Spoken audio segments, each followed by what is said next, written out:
Oi, pessoal! Trouxe então para vocês o nosso segundo vídeo, que é a explicação da segunda etapa do processo fotossintético, a fase escura ou a fase química. Então, se nós compararmos aqui a equação, da mesma forma como eu apresentei para vocês no primeiro vídeo, temos aqui em evidência, em rosa, quais são os elementos que serão então, primeiro, o que será utilizado no processo e o produto, onde ele será liberado, tá? Então, vamos lá.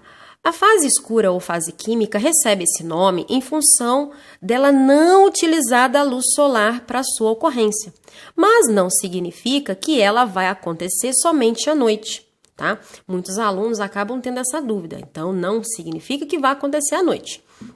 Só que é uma etapa que ocorre, mas não ocorre pela presença da luz, tá? Mas a gente pode dizer que a fase escura precisa indiretamente da luz? Sim. Né? Porque para que ela ocorra, eu preciso de alguns elementos que foram produzidos na fase clara.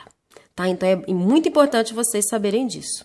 A fase escura, ela é escura porque ela não precisa diretamente da luz, mas indiretamente precisa, pois para ela ocorrer, ela precisa de alguns elementos que foram produzidos na primeira fase, que é a fase que necessita da luz.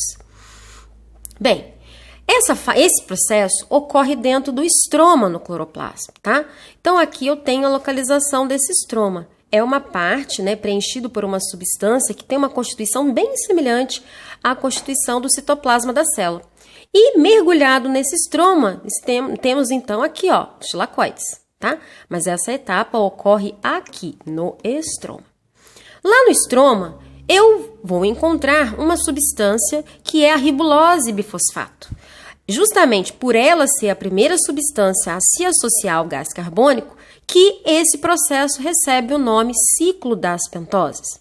Já que a ribulose bifosfato é uma substância formada por 5 átomos de carbono, ou seja, é uma pentose, tá? Mas também é conhecido pelo nome de quem o descobriu, que é um pesquisador chamado Calvin Benson, tá? Então você pode identificar esse ciclo com esses dois nomes.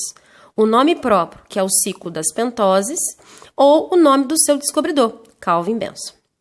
Bem, como ocorre então o ciclo das pentoses? A ribulose bifosfato irá então se unir às moléculas de gás carbônico, produzindo uma substância que é o fosfoglicerato, também conhecido pela sigla PGA. Só que entraram 3 moléculas e formaram agora 6 moléculas. O fosfoglicerato recebe, então, os hidrogênios que vieram da fase clara, sendo eles trazidos pelo NADP, lembrando, nicotinamida adenina dinucleotídeo fosfato. E na incorporação desses hidrogênios às moléculas do fosfoglicerato, ocorre o consumo de energia, por isso aqui a entrada de 6 moléculas de ATP, liberando a ligação que é utilizado para união hidrogênio-fosfoglicerato. Temos agora a produção de uma nova substância, que são as 6 moléculas de gliceraldeído fosfato, também conhecido pela sigla PGAL. Com essas 6 moléculas de gliceraldeído fosfato, 5 delas o processo utiliza para regeneração da ribulose bifosfato, o que permite que novas reações possam ocorrer.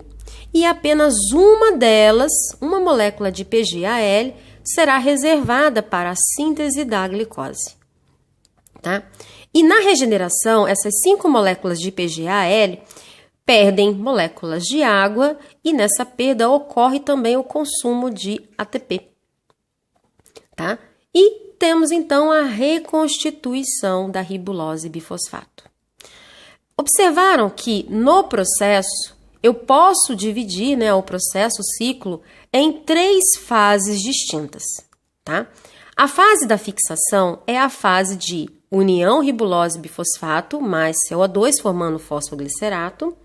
A fase de redução é a fase onde há a formação do gliceraldeído fosfato pela adição dos hidrogênios trazidos pelo NADP. E por último, e que é muito fácil, até de você relacionar, que é a fase de regeneração, onde moléculas de IgG-AL serão utilizadas para a reconstituição da ribulose bifosfato. Tá?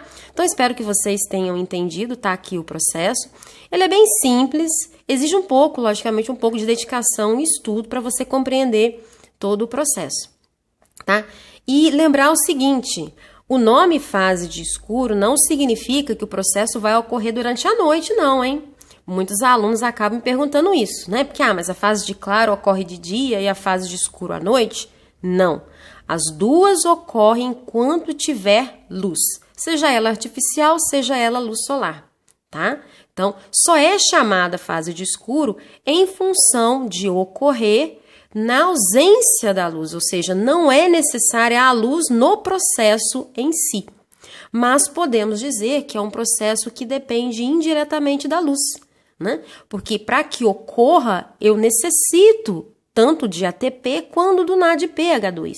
E esses dois foram produzidos na primeira etapa, ou seja, na etapa que precisa essencialmente da luz, tá? Então fica dada aí a dica para vocês. Espero que vocês tenham entendido e caso tenha algum tipo de dúvida, deixa lá a sua perguntinha, ok? Até mais, bons estudos e sucesso no vestibular, pessoal. Tchau, tchau!